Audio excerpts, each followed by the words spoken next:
राम मंदिर की? देखिए, राम मंदिर भी असर करेगा और हमारी सांस्कृतिक विरासत थी जो कहीं ना कहीं गुम हो चुकी थी, उस सबका इन 10 वर्षों के अंदर सुदृढ़ीकरण किया गया है।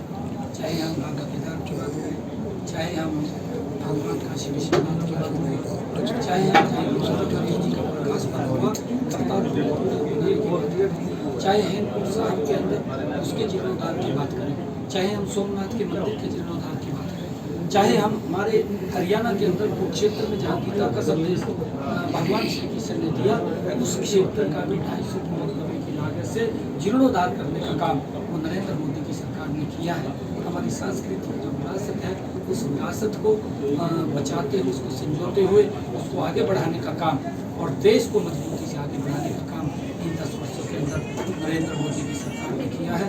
इन्हीं 10 वर्षों के अंदर गरीब की चिंता हुई है, इन्हीं 10 वर्षों के अंदर महिलाओं को सशक्त किया गया है, इन्हीं 10 वर्षों के अंदर किसान को मजबूत किया गया है, इन्हीं 10 वर्षों के अंदर युवाओं के अंदर विश्वास बढ़ाने का काम ये सरकार ने किया है। हम देखते हैं कि जब 2014 से पहले युवा चक्कर काटता रहता था, कहीं मुख्यमंत्री के, कहीं मंत्रियों के, फिर भी नौकरी नहीं लगती थी।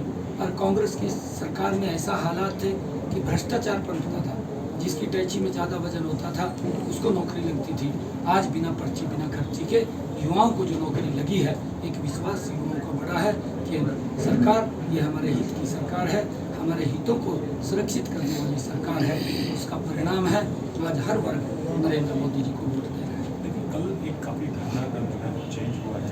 3 विधायक जो है आपको समर्थन दे रहे थे, कांग्रेस के पार्टी में चले गए, सरकार सुरक्षित है, कैसे कांग्रेस ने पूरा मैनेज कर सकती? नहीं, देखिए, क्योंकि अभी पिछले दिनों मैंने उनको नाश्ते पर भी बुलाया था, उनसे बातचीत भी हुई थी। 6 विधायक? हाँ, सभी से उनसे बात हुई थी और मैं बातचीत भी करता रहता हूँ उनसे, कोई ऐसा विषय भी नहीं था। परंतु कांग्रेस है, मैनेज करना जानती है, वो इच्छाएँ हैं ज़्यादा हमारे से, क्योंकि इच्छाएँ नहीं हुई होगी, क्योंकि हम एक ट्रांसपेरेंसी पे काम करने वाले लोग हैं और कहीं ना कहीं उनकी इच्छाएँ हैं से तो कांग्रेस पूरी कर रही है। तो मैं ये कहना चाहूँगा कि वो दलदल है, उस दलदल में वो फंस गए हैं जिन्होंने हमारी देश की सांस्कृतिक विरासत को भी तोड़ने का काम किया है। जो रोज ये बात बोलते हैं कि सबसे पहला अधिकार इस देश का अल्प संसाधनों पर अल्पसंख्यकों का है, और जो मुद्दे की बात नहीं करते कि हमारा विजन क्या है, हमारी सोच क्या है, हम इस देश के लिए करना क्या चाहते हैं, वो सोच नहीं है। जिनकी सोच है कि अगर नरेंद्र मोदी तीसरी बार प्रधानमंत्री बन गया तो संविधान को खत्म कर देगा, ये सोच है। नरेंद्र मोदी जी इन पिछले 10 वर्षों में संविधान के अनुरूप इस देश को चला रहे हैं। जिस व्यक्ति ने भारत रत्न डॉक्टर भीमराव अम्बेडकर जी ने पवित्र संविधान दिया, उसके 5 स्थानों को पंच तीर्थ के रूप में विकसित करके उसको सम्मान देने का काम भी नरेंद्र मोदी जी ने किया है। परंतु कांग्रेस इस प्रकार से, राहुल गांधी ने एक बिल अगर उनकी कैबिनेट पास करती है और कैबिनेट सर्वोपरि है, वो कौन है? राहुल गांधी कौन है? अरे जब प्रधानमंत्री और उसकी कैबिनेट ने बिल पास कर दिया तो वो सर्वोपरि है, और वो उठता है लोकसभा के अंदर उस बिल की उसको चीर करता है और चीर करके उसको ऊपर फेंक देता है। कहाँ लोकतंत्र है, कहाँ संविधान है?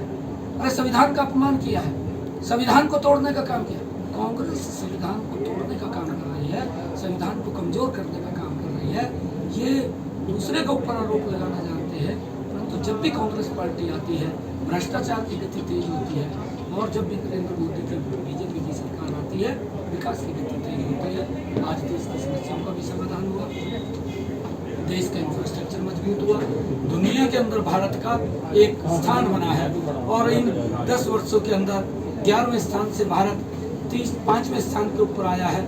मोदी जी इस बात को लेकर के, एजेंडे को लेकर के चल रहे हैं। आने वाले समय के अंदर ये भारत दुनिया की तीसरी आर्थिक स्थिति में आ जाएगा, मजबूत आर्थिक स्थिति बन जाएगा। ये विजन लेकर के मोदी जी चल रहे हैं। इसके पीछे की भी कहानी है, एक वैसे ही 5वें स्थान पर नहीं आया, ये वैसे ही तीसरे स्थान के ऊपर नहीं बोले। आज अगर हम देखें रोड का इंफ्रास्ट्रक्चर, आज हम देखें कि वंदे भारत जैसी ट्रेन 100% इलेक्ट्रीफाई किया, और उसके साथ साथ एयर की कनेक्टिविटी, कितने एयरपोर्ट बने, कितने मेडिकल कॉलेज बने, कितनी यूनिवर्सिटीज बनी, 1100 यूनिवर्सिटी बनी, 700 के करीब मेडिकल कॉलेज बने, और उसके बावजूद भी नरेंद्र मोदी जी ने गरीब तक योजनाबद्ध तरीके से लाभ पहुँचाया। इन सब बातों का अगर अंतर्राष्ट्रीय स्तर पर पैमाने को देखते हैं, तब जाकर के दुनिया के अंदर भारत 5वें स्थान पर होता है।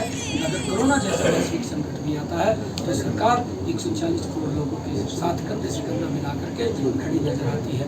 ये सब पैमाने हैं, इन पैमानों के ऊपर ये दुनिया में 5वें स्थान के ऊपर खड़ा हुआ है। आने वाले समय के अंदर ये भारत, ये मोदी जी जैसा व्यक्ति है जो संकल्प लेकर के बोलता है कि मैं इसको तीसरे स्थान के ऊपर खड़ा करूंगा। देश के लोग आज उसके ऊपर विश्वास कर रहे हैं, कांग्रेस के ऊपर या राहुल गांधी पर विश्वास नहीं कर रहे। जो जेएनयू के अंदर जो भारत को तोड़ने की बात करता है, उनको जाकर के समर्थन देने की बात करते हैं। आइयो, ये देश हमारा गुरुओं का देश है, ये देश हमारा ऋषि मुनियों का देश है। अरे उनकी कुर्बानियाँ हैं, उन्होंने कुर्बानियाँ दी हैं। गुरु गोविंद सिंह, गुरु तेग बहादुर जी, जिन्होंने अपना परिवार ही परवाह नहीं की, हिंद की चादर किसने इस देश की रक्षा के लिए, इस धर्म की रक्षा के लिए, ये भारत अखंड हो उसके लिए अपना सर्वस्व न्यौछावर कर दिया। ये लोग इस देश को नहीं चाहते हैं। ये गुरुओं का देश है, उनके दिशा दिखाए हुए मार्गों पर चलने वाला देश है, और आज नरेंद्र मोदी जी के नेतृत्व में उस दिशा में बढ़ रहा है। अगर अफगानिस्तान जैसे देश के अंदर भी अगर हमारे पवित्र गुरु ग्रंथ के ऊपर आज आती है तो नरेंद्र मोदी है उसको सुरक्षित भारत लाने का काम करता है। एक आखिरी सवाल है कि 4.5 साल बीजेपी ने आपके साथ था, आज दुष्यंत चौटाला प्रेस कॉन्फ्रेंस करते हैं और वो ये कहते हैं कि अगर कांग्रेस अविश्वास प्रस्ताव लेकर आती है तो हम उसका समर्थन करेंगे। लगता नहीं कि अचानक से ऐसा क्या होगा? नहीं, मेरी तरफ से वो कहते बात करते ऐसे उन्होंने जल्दी दे दे खरीदा दे, मुझे चले जाए, जल्दी देना चाहिए ना। प्रदेश की जनता का विश्वास भारतीय जनता पार्टी के साथ है। जजपा भी विश्वास हो चुकी है, कांग्रेस भी विश्वास हो चुकी है। उनके अपनी नीति, कांग्रेस के पास नीति नहीं है, कांग्रेस के पास नीयत नहीं है, कांग्रेस का नेतृत्व भी नहीं है। हमारी नीति भी सही है, हमारी नीयत भी ठीक है, हमारा नेतृत्व भी सही है। सरकार सुरक्षित है क्योंकि अविश्वास प्रस्ताव, मैंने कहा है कि अभी 15-20 रोज पहले, महीना पहले ही विश्वास प्रस्ताव कांग्रेस लेकर के आई, हमने विश्वास हासिल किया है, कांग्रेस को मालूम है। परंतु ये इस प्रकार के सबूत में छोड़ते हैं कि सरकार अब हुकूमत में आ गई, सरकार हुकूमत में आ गई। उनको ये भी आपने पूछना चाहिए कि देख महीने पहले आप लोग बोल रहे थे भी हुकूमत में पूछा गया उनसे। हाँ, फिर पूछना चाहिए। जब उनसे पूछा गया तो उनको ये कहना था कि जब विश्वास प्रस्ताव आया था कहते जब मनोहर लाल जी की सरकार थी, अब सरकार बदल गई। नहीं, मेरी सरकार थी, मनोहर लाल की सरकार नहीं थी। मेरी सरकार के अंदर मैंने विश्वास मत हासिल किया है। हुड्डा को इतना ध्यान नहीं है, हुड्डा सामने बैठा था। दुष्यंत चौटाला तो आया नहीं था, शर्म के मारे नहीं आया। उसके विधायकों ने उसके ऊपर आरोप लगा दिए। हमने व्हिप जारी कर, हाँ, उसके विधायकों ने उसके ऊपर आरोप लगाए। क्या क्या आरोप लगाए पूरी दुनिया ने, पूरे प्रदेश ने देखा है। उस शर्म के मारे वो विधानसभा में नहीं आया, और प्रदेश के लोग नहीं जाने देंगे विधानसभा में, ना कांग्रेस को जाने देंगे। आज प्रदेश के लोगों का जो विश्वास है वो भारतीय जनता पार्टी के साथ है, कांग्रेस के साथ विश्वास नहीं है। क्योंकि ये भ्रष्टाचार को जन्म देने वाले लोग हैं। ये कुछ लोगों की इच्छाएं पूरी करके ये अपनी स्वार्थ सिद्धि तो कर सकते हैं, परंतु ये प्रदेश के लोगों की इच्छा पूरी नहीं कर सकते। प्रदेश के लोगों को तो जब इनकी सरकार आती है गैस का सिलेंडर भी 3 दिन में मिलता है, 3 दिन के अंदर लाइन में खड़ा होकर के मिलता है। क्या हालात होती थी, बिजली नहीं आती थी, बिजली के शहर के अंदर 4-4, 5-5 घंटे मात्र बिजली आती थी, कट लगते रहते थे। क्या हालात थे इनके सभी, पानी नहीं मिलता था, पानी से त्राही होते थे। तो ये थे मुख्य